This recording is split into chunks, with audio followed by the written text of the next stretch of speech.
Okay, so I don't like these ones. These have the ones where you got to squish them out. So what I'm going to do with most of those is use them for sunflowers. These ones here, the peat pots, will all be squash and pumpkin.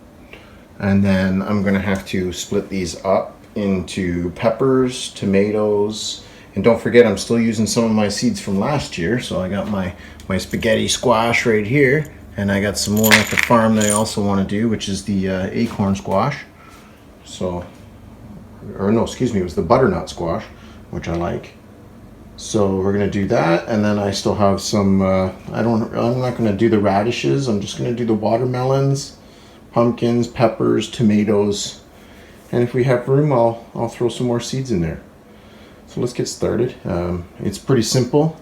Everybody kind of knows how to do this. What I use is this little pen cap right here, and I just poke a little hole, just like that. This stuff hasn't been worked in a year. This stuff's been sitting around, so I'm just kind of reusing it. And basically with the sunflowers, and this goes for most plants, is the point goes down. So there's a little point there. So there's a point, right? So let's just put that down. We'll just pluck it in there real easy. I mean, this is pretty basic. Everybody knows how to do this. It's in there, just like that. And then all I gotta do is make sure I keep it moist and not sopping wet to keep the mold and the fungus away, and keep the fungus gnats, which is another good reason why I use these little domes. But yeah, let's get started doing that. I'm gonna finish up these with these sunflowers, and we'll just keep going from there. So these are supposedly my saffron corms. It says right on it, sativus corm seeds, large saffron. And that's what they did on Amazon. They tried to tell me that these were, but my mom had just gotten some real corms, and they look like tulip bulbs, which is what you should have. So we're gonna plant a few of these and find out what they turn out to be. They're most likely just like a type of crocus, which is the same type of plant. So let's check it out. We'll throw a few of them in here. I got a few extra spaces in here where the sunflowers are going to go, so let's do that.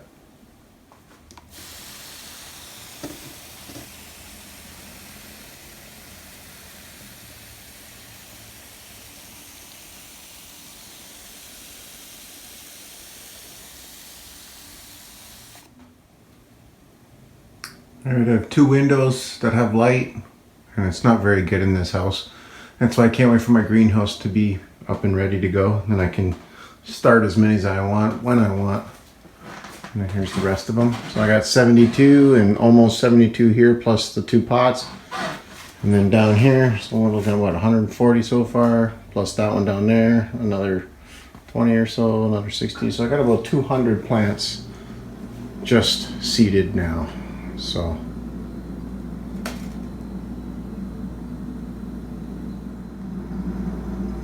okay, I thought I'd just check in on my rose hips here being stratified, but I have noticed an issue. I didn't use any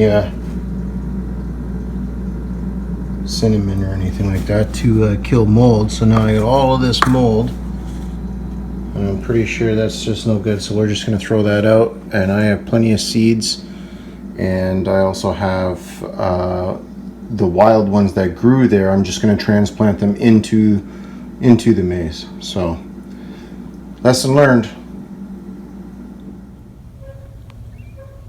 So we're all the way down here at the where it's going to be our pumpkin and watermelon patch. This is the back tree line, the middle tree line, and my brother has done some enormous work here. You know, he trimmed up all these branches and got them out of here, burned them up, and he was just placing some of these logs to show the road. So I really jacked my back up, so I'm relying on him to help. And I forgot my seeds at home, so that'll be next week. Throw in some of my mint plants. And yeah, I'm just gonna do some lopping here a little bit, and then maybe rest. So we're down at the rose hip garden here, the maze, the start of the maze. So what I'm gonna do is, over there on the other side of these black posts, there's a whole bunch of wild rose hips that had grown on their own, and I'm going to transplant them. So it's the same kind of things I did with my maple trees, which I'll leave that at the end of the video. But yeah, I'm just going to pluck them out, cut a little hole, put them back in, and put them down the line, add a little water, corner, and then as I don't have a plan, I'm just going to use my mind to decide where the best place to place these rose hips. Let's get started. All right, it's pouring rain. I didn't know I was going to do this today, but what I did was I put these little add-ons to my raised beds here, and that's where my herbs will go. I'm definitely going to grow some, like, you know, basil, thyme, rosemary, that kind of stuff. So definitely the basil, because the basil really brings the bees. So I can't wait. Now I forgot my seeds this weekend, so next weekend is definitely half of my seeds will get sown. The other half will be waiting, and we wait for some warmer weather to do the rest. Okay, so these are my rose hips, pretty sure, with the thorns on them and that. But I also have, so there's more over here, and I'm going to be, you know, separating them and moving them, transplanting them.